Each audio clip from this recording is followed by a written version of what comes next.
Hey everyone, welcome to the YouTube edition, a clip up of our Functional Sportsaholic podcast, which you can find on Apple Podcasts and Podcast One. Subscribe to us, please, on that podcast in the show notes below. Also, subscribe to this channel. We have different content in different places, so we'll have more video content coming up. Like us, comment, we'll be interactive with you. In this clip, we are talking about aliens. It is said that there are more hospitable or livable planets in the solar system, in the universe, than there are grains of sand on the whole Earth. So if you think about every beach on the face of the Earth, all of the individual grains of sand, there are more planets out there that could harbor human life. So I believe that alien life exists, and so does Sam. So we just talk about that, talk about the galaxy as a whole. It's not sports related at all, but we find it interesting. You might too. There you go. All right, man, let's talk about a little about aliens. Let's do it. All right, so let me. I'm going to see the alien guy Tom DeLonge in Angels and Airwaves on Tuesday. Oh, is that right? You using that? You using that SeatGeek app? I did use SeatGeek when I purchased it. Absolutely. Awesome, man. SeatGeek. It's a great promo. I love it. Once again, it's if you put Sportsaholic, if you go to download SeatGeek, first time user, Sportsaholic's $10 off. But yeah. So you believe there's life out there, right? Absolutely, man. How could there not be? Right. And so I think I've gone into this, the scientific things, right? So let me explain to the skeptics out there that don't spend as much time thinking about this as I do, because I watch a lot of space shows. The universe is unimaginably large, okay? You can't even, it's so big that you can't even have any concept of it, right? So let's just say, Sam, for argument's sake, there's a civilization out there that was as advanced as the Romans were, at the 400-year mark, right? The Colosseum's been built. They have all the city. They've conquered, basically most of Europe. Let's say that there's a civilization out there somewhere in the universe that's that advanced. And now let's say we found that, we were on space travel and we found that universe and we were like, wow, man, that's impressive. This isn't just a bunch of lizards running around or a bunch of bacteria. This is like a really advanced civilization, right? Now, here's the thing. That civilization is not detectable because they don't have any radio, right? That technology doesn't exist. So now let's say there's another civilization out there that's every bit as advanced. Maybe let's just say it's like 400 years more advanced than we are. So they have technology we don't even know about yet, right? Let's say that this civilization saw us like 300 years ago, and they thought, oh man, these guys are up and comers. Let's send them a message. But let's say they're 400 light years away, still within the Milky Way galaxy. They know that we're here, and they want to communicate with us. It's still going to take another freaking 100 years for that message to arrive, because that's just how it works, okay? Nothing can travel faster than the speed of light, including sound waves. So if they're 400 light years away, and they saw us 390 years ago, we still have 10 years to wait and to get that message. On top of that, all of our satellites have to be pointed at wherever that message is coming from. It has to get through all the interference with all like the radiation and all that stuff and receive the message. So in terms of actually finding other civilizations out there, I think it's very unlikely that we will, right? But there just has to be. You're telling me that in the galaxy, right, that has our galaxy, I think the mathematicians estimate there's 10,000 planets or planets and moons that have life, but we're not going to find any of them. All the closest ones, that we probably can't find. There has to be like a little what they call the Goldilocks zone. But like Andromeda, the galaxy that's going to crash into us in a couple a couple million years or whatever it is. There could be like 1,000 worlds. It could be Star Wars out there, and they could know that we exist. We're not going to hear about it for another whatever, right? So we're a drop in the pool, man. Like it's if you sit there and really think about how big like certain things are, like it'll bog your mind, and we have to. We can't be naive to think that there's nothing else out there. Here's another conspiracy. Here's another conspiracy theory for you. Okay, so global warming, it's a thing, right? Whether or not you believe it's man-made or whatever, obviously the Earth is getting hotter, right? Right. That's undisputed. Nobody can disagree that the Earth is getting hotter. So this isn't a political statement, but we all know the Earth is getting hotter. The greenhouse effect. Basically, what it means is just think about a greenhouse, right? If you have a greenhouse in Colorado in the winter, you can still raise plants outside because it traps the heat inside, right? That's basically what the green. So the ozone layer, carbon dioxide, it creates a cloud that keeps heat trapped. So when the sun shines its light into Earth, reflects back up, it can't escape back out into space. The carbon dioxide will keep that heat in there. So as the heat gives us more energy, the Earth continuously gets hotter over the years, and after a while, there's an irreversible effect that happens. Now, people are like, "Oh, is it bordering on political?" I'm not getting political here, but here's the deal: this happened to Venus. Okay, Venus. I think was more, the theory is that it was more accessible to like human life before Earth was. So it was like 1 billion years younger than Earth in terms of like formation and environment and all that stuff. But what happened is they had so many eruptions volcanically that the carbon dioxide got into the atmosphere.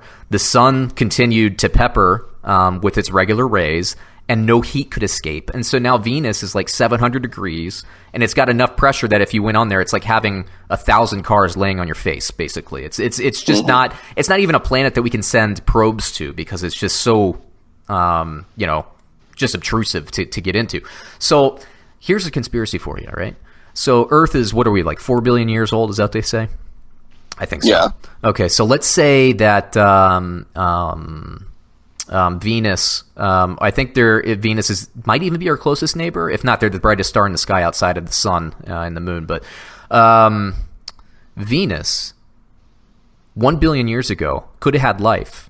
It could have had human life, like life, or at least human-esque life, and it could have run away with greenhouse gases. Maybe there was some kind of life form that didn't understand greenhouse gases, and it had a runaway effect. And so maybe, like in Superman, they shot the amino acids needed because they said, this Earth, man, we can't really fly there yet. We're not good enough to fly there yet, but we can shoot stuff, right? Maybe they're like 1970s technology. They can't land it. Well, maybe let's call it 1950s technology. They can't land it, but they can shoot it. I think we're a science experiment for another civilization, man. I don't know if I go that far, but I do believe that's why they're coming here and they're looking at us, because I know what the fuck I've seen, and yeah. Oh yeah. Your UFO story. I remember that. It's wild. Exactly. So I know what I've seen, man, and it wasn't. I wish I was there. I wish I was there with you because, like, as an outsider, you hear that story and you're like, yeah, right. But I know you, right? And I know that you wouldn't make this stuff up. So I wish I was there, especially with the basket weaver. Yeah, I know you're. Yeah, of course. Yeah, Steve being there. Yeah, Steve the basket weaver being there with you and like corroborating your story. Right. Yeah, I mean, I believe it. I just wish I had experienced it because I remember telling you that I thought it was maybe like Lockheed Martin is there. I thought maybe it would be like a government type thing. You said no way, way too fast for anything. No way, like man, way too fast. Like it couldn't even. I'm jealous, man. I'm really jealous of that experience that you had. Unbelievable. Well, hopefully one day you experience that, man, because I feel like they come here quite a bit. And, we've seen that footage where those pilots are flying and. They're starting to say, "What the hell is that?" Like. I feel like it's more likely, just based on the space of the universe and how huge it is. I think it's more likely that the what people experience as like UFOs and aliens. I think it's more likely that somehow we find a technology like 1,000 years from now that allows us to wormhole. And maybe augment, like, maybe they harness the power of a black hole or something, kind of augment, time and basically turn it backwards. And I think there could be, because there are different theories about, like, there are, if you think of like the universe outlaid like a bunch of sheets, like a fabric, but also like a sandwich. So there's like picture like 10 bed sheets on top of each other or 10 pieces of paper. And there are theories that there are like holes within each sheet that will allow you to access everything. So if you think about these fabrics, because space and time are linked together, as the universe, and the concept of time, quote unquote, actually comes from basically our perception of how time goes. Time is distorted as you get closer to a black hole and further away. So the speed of which you travel, and the further that you can get away from gravity. So the further you get away from Earth, as opposed to the closer you get from Earth, also distorts the way your body perceives time. So time is kind of a fluid thing. Right. So there are thoughts that basically these wormholes in these sheets and these fabrics of different universes could take you back in different points of history and push you forward in certain points of history. So I actually think it's more likely, in my opinion, that humans are visiting humans back in time than it is that a super far away civilization is actually getting here. But either way, there has to be some kind of technology we don't know about that would have to access if this were to happen. I feel you. I love aliens. I know what I've seen, man.